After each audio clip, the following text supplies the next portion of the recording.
Hey everyone, how are you? I'm going to apologize in advance for the audio of this video. I am using just this little microphone here, just my small little travel microphone because I did carry on this trip and I just didn't have room to pack any larger microphone than that. So it is what it is. And also, I'm not going to edit this video. I am just going to ramble.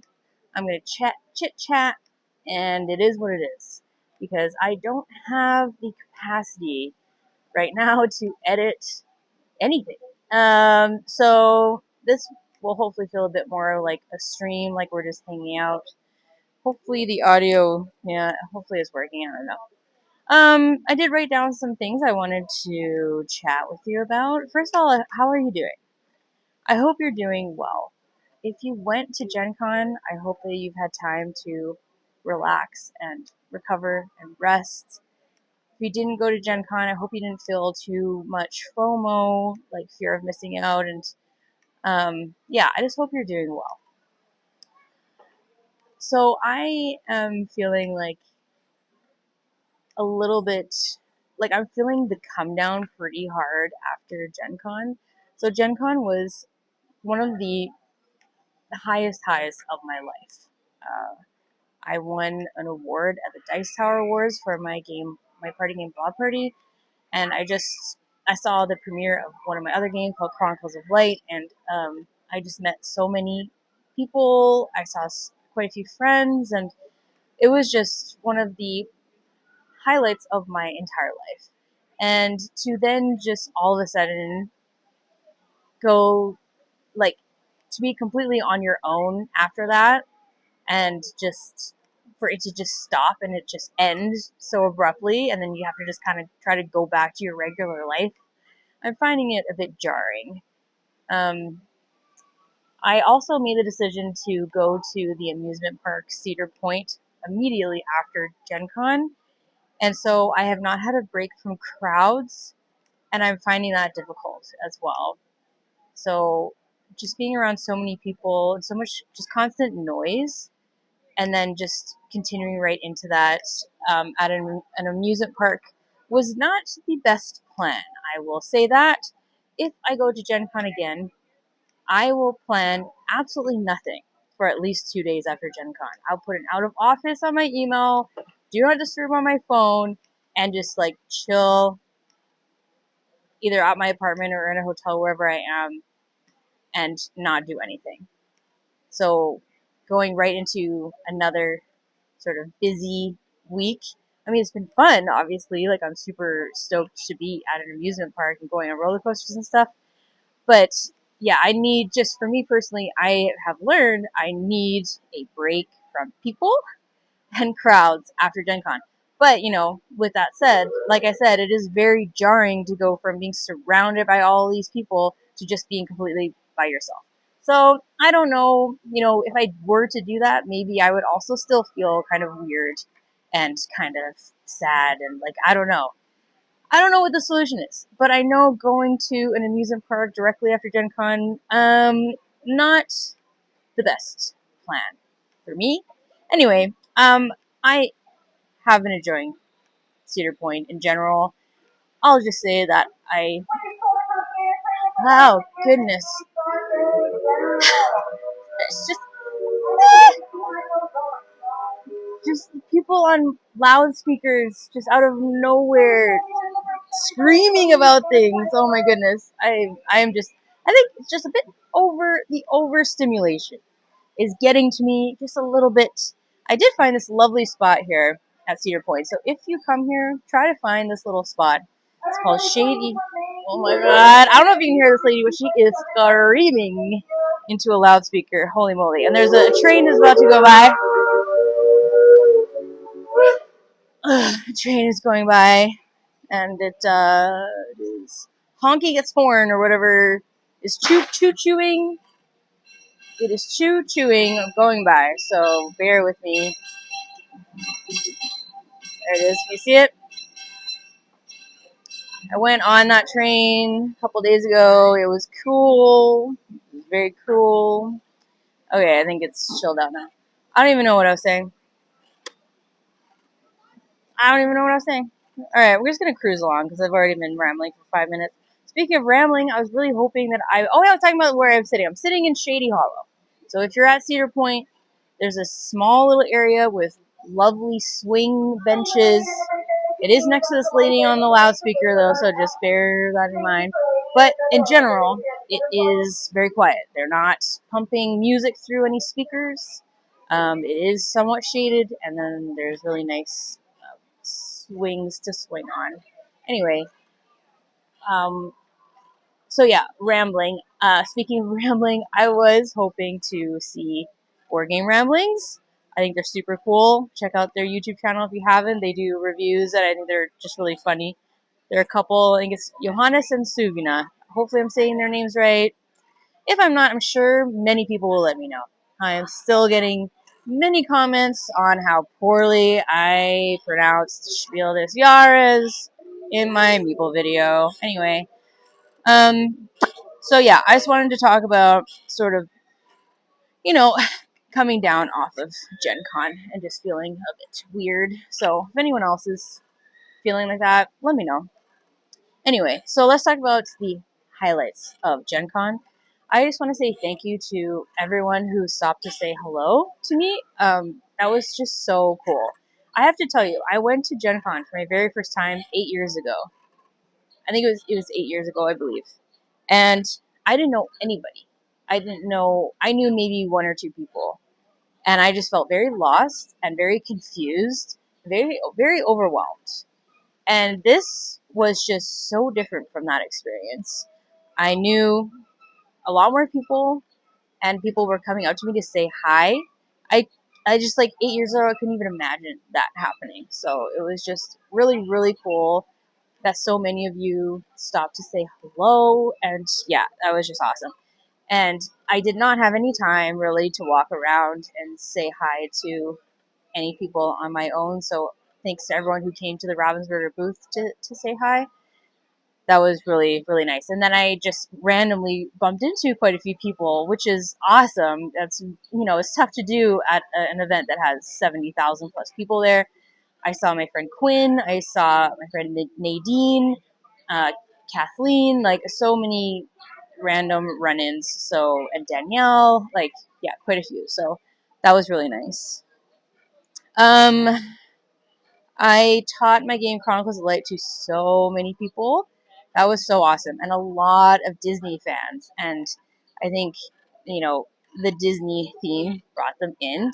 And then hopefully the gameplay will bring them even more into board games. Obviously, people who are at Gen Con are probably already into board games. But I do hope that the Disney theme, will bring in even more people into the hobby. They'll just maybe see a Disney game and get it, and then play it, and then be like, "Oh, this is cool. What other games are out there that I might like, or I might want to learn more about board games?" So it was just really fun to teach the game to such a wide variety of people and ages, and just so many different kinds of people. It was awesome. Lots of kids.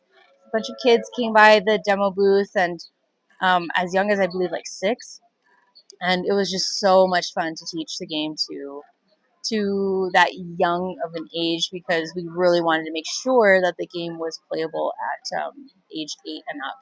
So to even go below that age was awesome, and kids picked the game up super quick, and I love seeing that.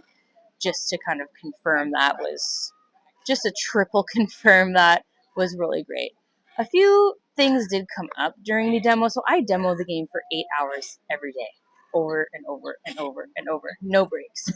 I had half an hour break for lunch every day. So that was a lot. But it was like a major stress test for the game. And obviously I play tested it extensively, but I not to that level where I had group after group after group after group for days. That was super intense, but it was great to just confirm some things 1,000%. Like you can be 98, 99% sure, but then you haven't played it over and over and over and over and over like that.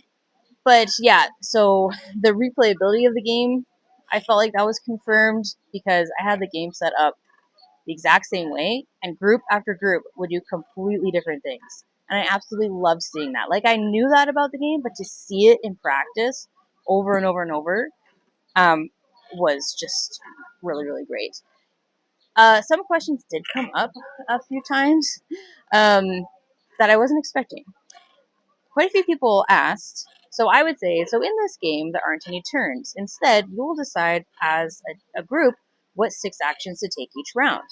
And in my head, that is very clear that you do an action, like you place your action token, you do that thing. Then you discuss, and then you take your next action, and then you discuss, and then you take your next action. But a lot of people were asking, okay, so do we have to decide all 6?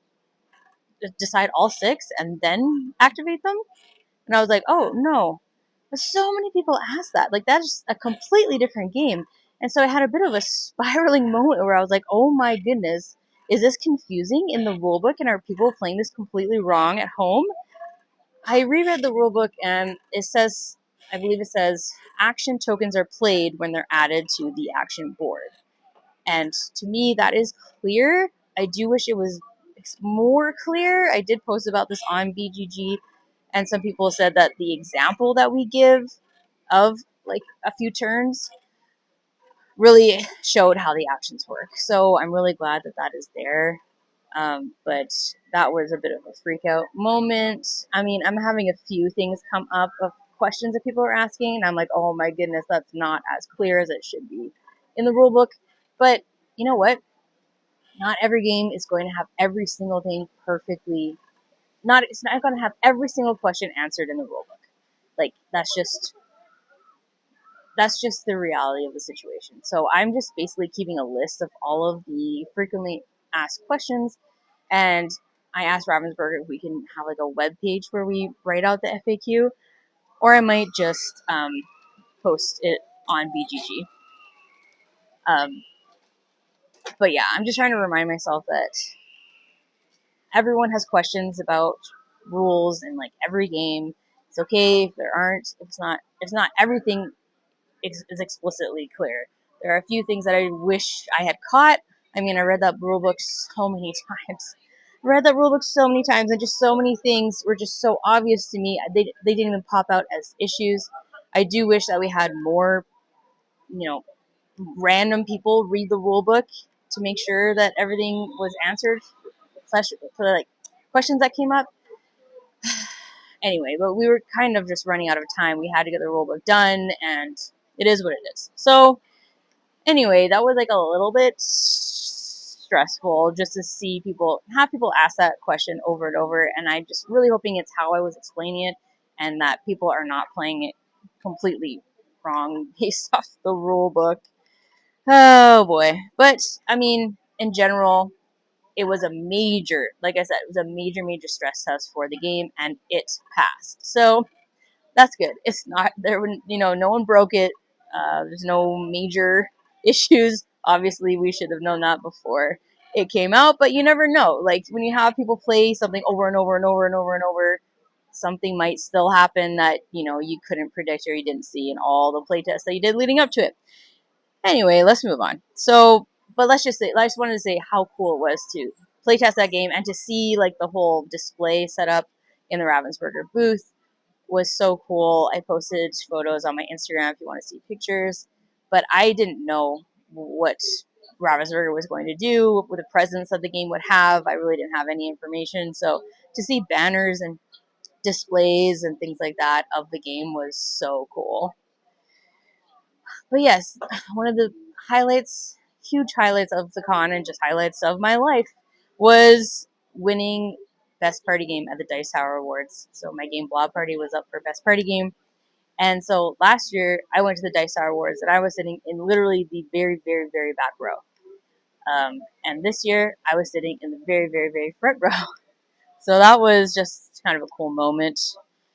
And Grant Lyon presented the Best Party Game, and that was really fun because he was one of the first people to really support the game and talk about how much he liked it, and he listed it as his favorite party game of 2023. So that was really fun to have him present it, and he made a basically did like stand up before presenting the awards. So that was just awesome. and I had my whole speech prepared just in case. I practiced it over and over and over.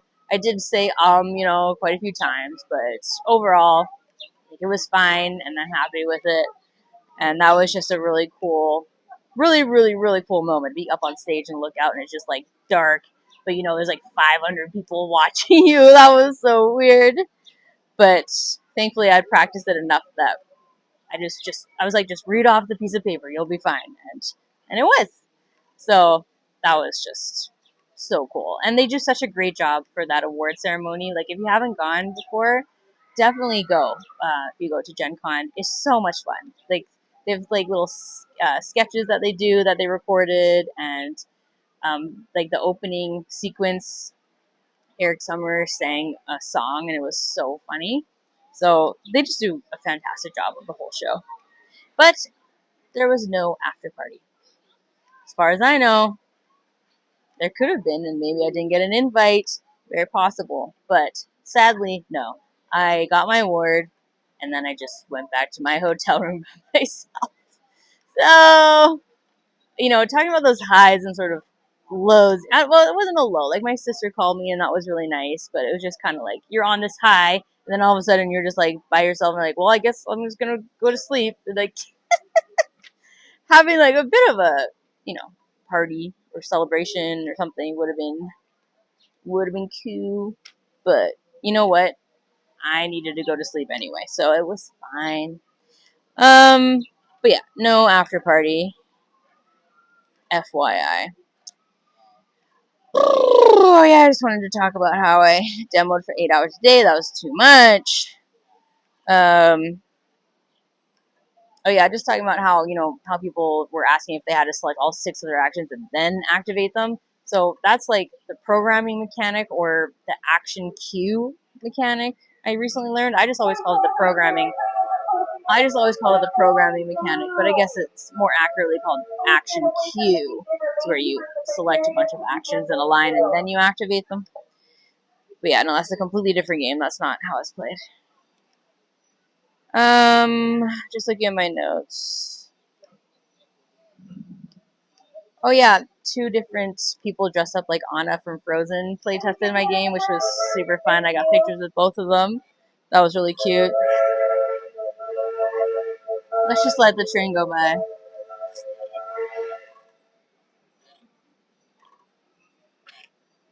Alright, train. Okay, so I guess it stopped. Oh boy.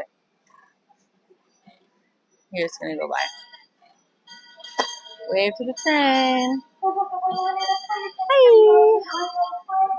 Okay. Okay. So, other random thoughts. I was there on setup day, which was the Wednesday, and did you know that they turned the AC off for setup and takedown day? Is that not insane?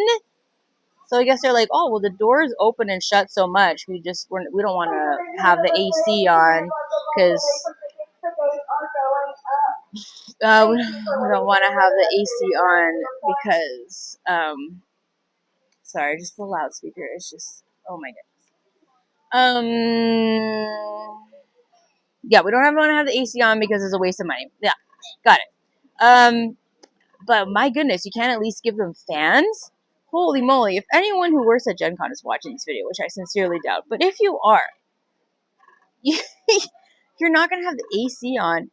At least put out a bunch of fans. It was so hot, and I wasn't even like working. I was just walking around, and it was so hot that I don't understand how more people weren't passing out.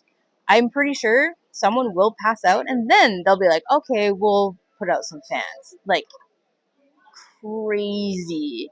I feel so bad for all the people setting up their booths and just sweating and just so hot. Anyway, I found that very surprising. And people were like, "Oh yeah, they just don't turn on the AC for setup and takedown days," as if it's like normal. Um, mm-mm, mm-mm. That's not normal. I'm sure they make enough money that they can have the AC on for a day, and I'm sure that it would help. The doors aren't like, I think it would help. Anyway, but that's all I'm going to say about that. That was just insane. Or at very least get them fans. Holy moly. Anyway, one of the major highlights of the entire weekend was meeting with Denny, Derek, and his son Zane. So some of my YouTube members. We hung out. We played some games that Derek bought. And it was just so nice. Super chill.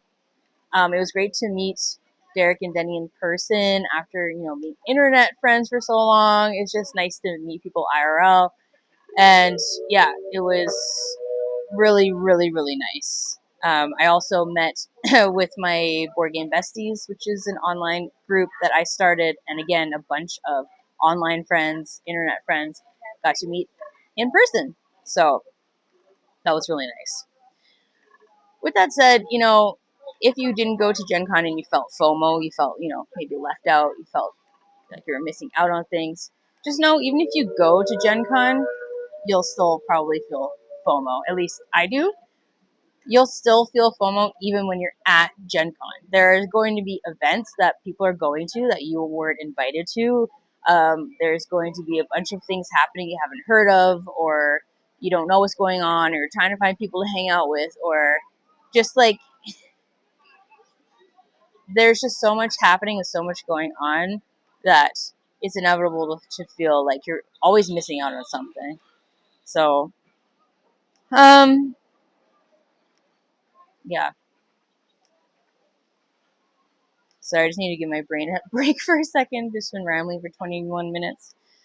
Um, but I did get to spend a lot of time with Shannon Lyon, who was the game developer for Chronicles of Light. She's awesome. She's super, super, super cool. And I'm so glad I got to work with her for Chronicles of Light. She absolutely brought the best out in my design, and she was amazing to work with. So, and she's just super cool. So that was just fun just to hang out with her and, just have fun and not have to like work necessarily. I mean, we did interviews and, things like that, but it was just nice, like, to see her. So that was really great. I only had time to go to the quiet room one time, and I only had about 5 minutes. But my goodness, it was very, very nice just to have that, just give myself that break from the overstimulation and the noise and people and stuff. Thank you, Gen Con, for having that. You might need to get a bigger room or like a couple rooms because there's not a ton of space to sit. But I'm so glad that they have that as a thing. So that's kind of pretty much all I wanted to say. I'm sure I'm missing a bunch of things, but um, yeah, I just again wanted to say thank you so much to everyone who said hi. I'm sorry if this video has like a bit of a weird vibe. I'm just kind of like processing everything and just coming down off the Gen Con high and just kind of over being around people. I don't know, and just noise. Anyway, um, but yeah, the main reason that I'm at Cedar Point and not back home in Vancouver is that I have a few weeks to wait until I have a game design retreat that I'm going to that I'm super, super, super excited about. It's at Gamers Ranch. I don't know if you've heard of this place, but it's this really beautiful, huge house in the Ozarks in Missouri on a lake. And this family owns it and they rent it out as an Airbnb. And they have hundreds and hundreds of board games and they call it Gamers Ranch. And so people can rent this space out for events. And so a few publishers organized this game design retreat for women specifically because they want to network and connect with, you know, a wider variety of designers. And so these publishers, I guess they rented out Gamers Ranch for it. So I get to go there, meet other designers, play test, and also pitch. Oh, I didn't tell you about my pitches. Let me quickly tell you about my pitches. I did have time to schedule 2 pitches. I pitched to The Op and I pitched to Office Dog, which is a studio that's owned by Asmodee. And both of them went pretty good. You know, pretty good. And for the Op, I showed him 4 games and he took Excel sheets for 2. Office Dog showed them really just two. I knew they wouldn't be interested in the other two because they were party games, and they took one of the two. So 50% success rate is very, very good. I mean, success meaning they took a solid sheep. That doesn't, there's no guarantee of anything. But it's better than nothing. So next week, when I feel a bit less discombobulated, I will send them more information on those games. I know that obviously I wanted to take a digital version of the game that they want to play, so I'll have to update all those files and whatnot. But very excited about that. And then, yeah, so then I'll also be pitching to 3 different publishers at the retreat in a couple weeks. And of course, being here at Cedar Point, I have now thought of a game about roller coasters. But there's so many games about roller coasters, but mine is about actually building the roller coasters. Does anyone know of a game that already exists that does that? Where you're actually building the track and stuff? And then like when people ride the ride, they would trigger things on the different tiles of your roller coaster. That's the basic idea. Anyway, I'm gonna go not talk for a little while. I'm gonna go try to watch some more Olympics. But it was really nice to kind of, reflect on Gen Con with you and just how grateful and happy I am that I was there for it. Thank you to Ravensburger for, having me out there. That was really awesome.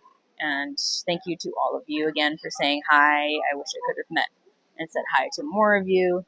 But it was really, really great overall. And yeah, I hope you enjoyed this Ramble Fest. And I hope you're doing well. All right, we'll talk soon. Bye bye.